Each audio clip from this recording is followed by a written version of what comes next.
Terima kasih pemirsa, Anda masih bersama kami dan kita masih membicarakan bagaimana dampak dari carbon trading bagi alam kita dan juga potensi besarnya. Dan di sebelah saya masih ada Ketua Komisi 7 DPR RI yang membawahi energi, Sugeng Suparwoto. Mas Sugeng, dari pemberitaan disebut-sebut katanya perdagangan karbon, bursa karbon itu menjadi sepi sekarang, Mas, katanya ya.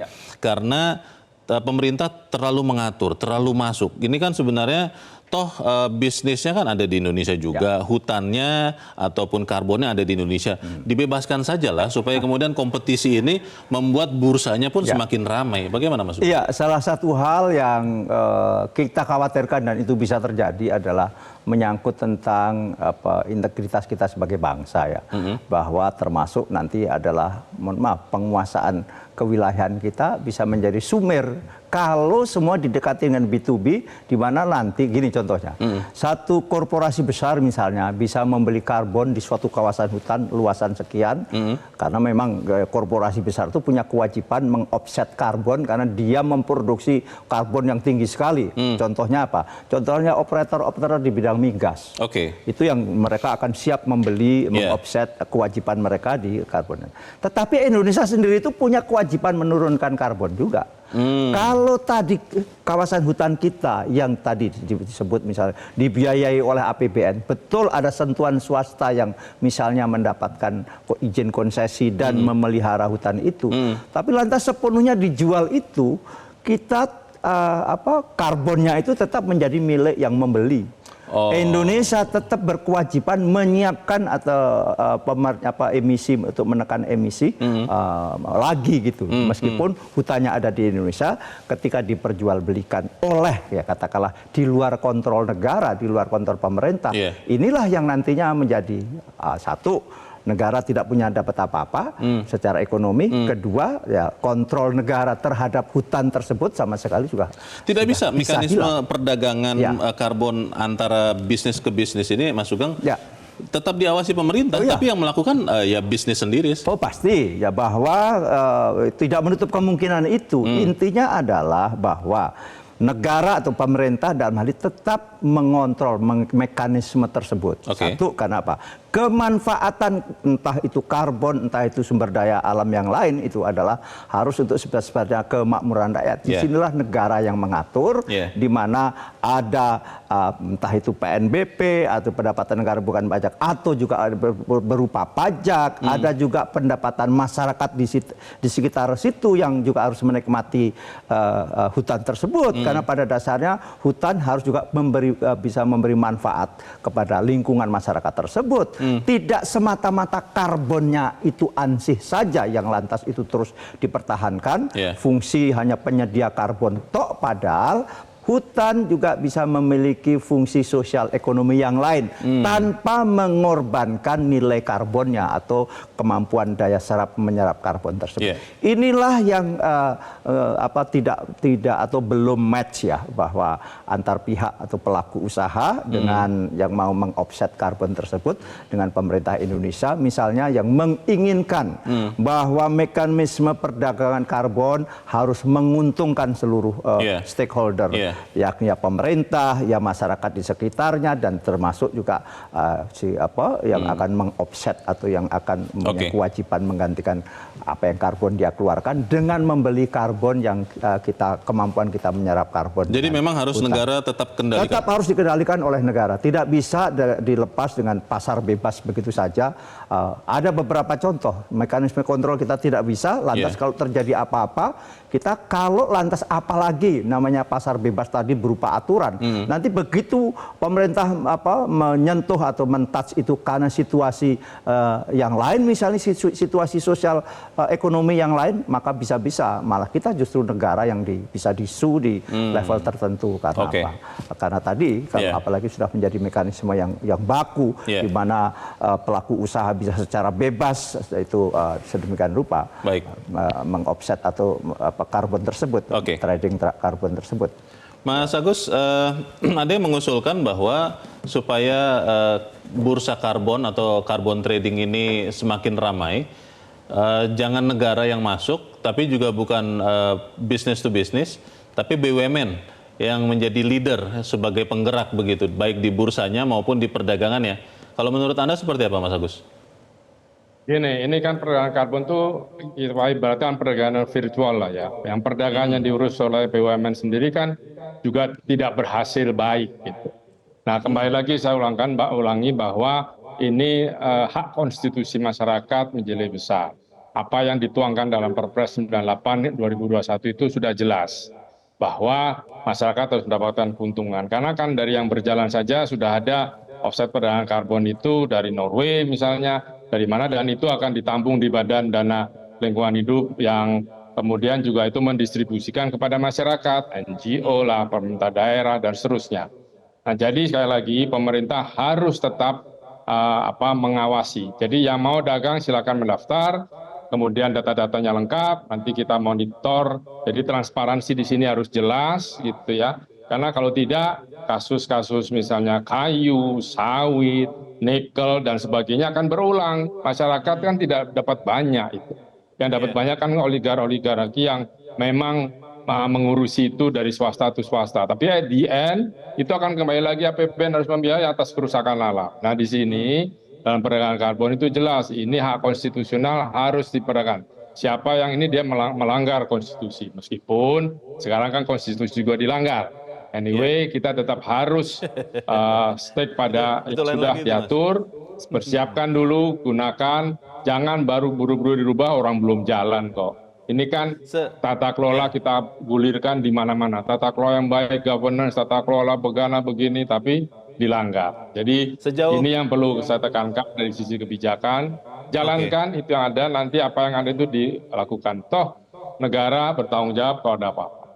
Gitu. Sejauh ini sudah ada tidak, Mas Agus, mungkin supaya kita semua pemirsa juga paham, kerjasama yang berjalan dengan baik G2G ya, negara dengan negara, dalam hal pengurangan atau perdagangan karbon ini? Juga sudah ada pembayaran dari pihak Norway dengan termin tertentu, dan sudah dinikmati juga dan akan dinikmati oleh NGO, oleh pemerintah daerah, oleh masyarakat, oleh negara.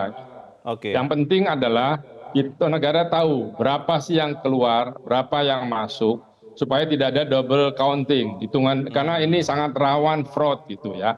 Jadi mudah sekali diakali karena barangnya kan virtual, tidak kelihatan, tidak bisa kita pegang. Jadi kontrolnya harus kuat. Tadi apa yang dibuat oleh OJK, itu dilakukan dari Kementerian Lingkungan Hidup ada, sehingga jalannya itu betul-betul proper, betul-betul tata kelola digunakan, sehingga apa yang kita punya sumber daya alam karbon ini bisa dimanfaatkan dengan sebaik-baiknya. Oke. Mas Sugeng, tadi Mas Agus sempat dengar itu masih rumor mungkin ya, Mas Agus ya, Mas Sugeng ya. Katanya ada rencana revisi Peraturan Presiden 98 tahun 2021. Dengar juga tidak DPR, Mas?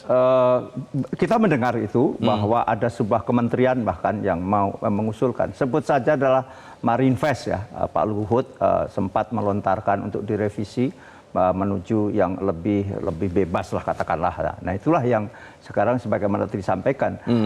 Perpres 98 tahun 2021 itu memang karena kemarin juga ketabrak COVID dan sebagainya, belum tersosialisasi dengan baik, dengan implementasi. Karena di situ rinci kok memang dijelaskan kewajiban masing-masing pihak, seluruh pemangku kepentingan di situ terlibat, baik pemerintah pusat, pemerintah daerah, pelaku usaha, bahkan penjagawanan lah istilahnya, volunteer yang itu pun masyarakat sekitar dan utamanya, karena memang dalam hal pengelolaan sumber daya, baik itu sumber daya alam ya utamanya kan jelas ya, konstitusi kita mengamanahkan bumi, air dan kekayaan terkandung dalamnya dikuasai oleh negara untuk sebesar-besar kemakmuran rakyat. Jadi konteks untuk sebesar-besar kemakmuran rakyat itu pasti bisa di breakdown menjadi sebuah action plan yang masing-masing bisa menikmati sehingga semuanya bisa kita rasakan kemanfaatannya. Jadi rinci kok memang sekali lagi belum tersosialisasi dengan baik, sehingga malah ada wacana untuk direvisi. Saya kira mari sama-sama kita ini dulu, kita cermati dulu aturan tersebut, perpres tersebut untuk kita implementasikan di lapangan. Lantas nanti kan betul ada kendala, ada hal tertentu yang kita menjadi masukan. Kalau seandainya perpresnya itu direvisi ya Mas Sugeng ya? Ya. lalu diberikan kebebasan kepada bisnis to bisnis untuk melakukan perdagangan karbon ini, karbon trading, secara sederhana Mas Sugeng. Ya. Apa sih dampaknya untuk kita, masyarakat secara umum, dan juga untuk negara? Ya, business to business itu artinya apa? Lantas antar entitas bisnis tok begitu, Private to private. private to private, lantas di mana peran negara? Padahal namanya hutan itu kan sebuah ya lagi-lagi itu adalah barang tanda kutip milik negara. Milik gitu. negara. Bahwa negara dalam hal ini mendelegasikan kepada katakanlah institusi bisnis melalui perizinan misalnya, itu tetap saja harus ada kontrol negara. Apalagi menyangkut, karena apa? Seperti saya kemukakan di depan. Begitu nanti dijual karbonnya itu lantas dengan berbagai mekanisme aturan yang sangat ketat oleh pembeli, maka mekanisme kontrol kita sebagai pemilik hutan udah habis itu. Masalah tidak boleh ini, tidak boleh itu dan sebagainya sebagaimana menjadi, apalagi kalau itu masuk dalam ketentuan-ketentuan yang baku. Jadi negara bisa diartikan kalah dengan institusi bisnis. Betul sekali, dan itu sudah terjadi. Ada entitas bisnis yang beberapa waktu lalu dari Hong Kong misalnya yang lantas kita mau mentouch itu menjadi problem internasional bahkan akhirnya. Nah, tadi kan kita misalnya sebetulnya mekanisme yang kita lakukan hari-hari ini dengan tetap mempertajam bagaimana fokus kita untuk net zero emission, karena juga itu bagian integral dari tadi upaya kita untuk menurunkan gas rumah kaca secara keseluruhan, kewajiban-kewajiban kita sebagai negara yang menandatangani Paris Agreement, dan itu sudah diratifikasi menjadi Undang-Undang Nomor 16 tahun 2016 dengan kewajiban-kewajiban itu harus inherent bagian dari itu. Tidak boleh terpisahkan. Kenapa? Kalau B2B itu kesannya menjadi terpisahkan. Kalau ada sebuah entitas bisnis besar, katakanlah produsen minyak besar kan yang memang di negaranya dia disyaratkan untuk ada membayar karbon atau melakukan karbon offset, maka beli di karbon di kita. Kewajiban kita sebagai negara yang menandatangani Paris Agreement akan tetap berjalan. Jadi tidak terhitung itu sebagai pengurangan emisi karbon Indonesia. Itu pengurangan negara di mana yang beli. Itulah salah satu yang kenapa menjadi seolah-olah terpisah dari upaya kita dalam konteks net zero emission. Saya kira itu. Terakhir ke Mas Agus. Mas Agus, kalau kemudian perpresnya tetap diubah begitu dan kemudian tetap diberikan atau dimundurkan lagi ke perdagangan karbon yang business to business, kan itu seperti apa dampaknya Mas Agus? Ya, tentu negara, masyarakat tidak akan dapat apa-apa. Persis seperti sumber daya alam lain yang dilepas ke bisnis to bisnis. Ya kan? Kita sebut saja sudah mulai dari zaman minyak, gas, kayu dan seterusnya. Nah, karena itu dilepas. Nah, sekarang kita harus atur, bukan diatur menjadi kuasa tidak, tapi didaftarkan, diratifikasi semuanya sehingga masing-masing bisa melihat di dashboardnya bahwa ini perdagangan sekian, jadi tidak ada overclaim misalnya, tidak ada double counting misalnya, karena ini virtual, tidak seperti barang-barang yang bisa kelihatan kita pegang. Ini ada korelasinya yang saya berharap memang tadi betul Mas Sugeng, KLHK bisa memberikan penjelasan secara awam lah ya, apa sih sebetulnya carbon trade, apa saja yang harus dilakukan dan seterusnya, supaya bisa dipahami sehingga ketika ada pihak-pihak yang ingin mengambil hal ini bisa kita cegah sama-sama.